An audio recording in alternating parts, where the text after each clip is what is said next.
Peninsula radar indicated thunderstorms producing heavy rain across the warned area. Between 2 and 5 inches of rain have fallen since Friday evening across parts of Monroe and Morgan counties. Additional rainfall amounts of 1 to 3 inches are possible in the warned area. Flash flooding is ongoing or expected to begin shortly. Expected hazards include life-threatening flash flooding. Oh, it's Thunderstorms PDS. producing flash flooding. Source, radar.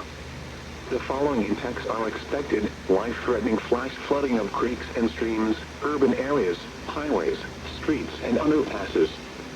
Some locations that will experience flash flooding include Bloomington, Martinsville, Nashville, Ellettsville, Morgantown, Gosport, Paragon, Steinsville, Lake Lemon, Mahalaseville, Unionville, Helmsburg, Yellowwood Lake, Bean Blossom, Spearsville, and Narbonne.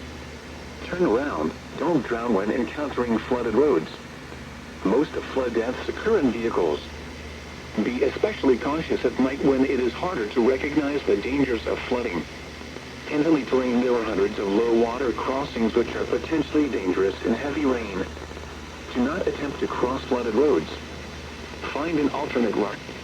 Repeating, a flash flood warning has been issued until 9:45 a.m. Eastern Daylight Time for the following counties in Indiana: Brown, Johnson, Monroe, Morgan, and Owen.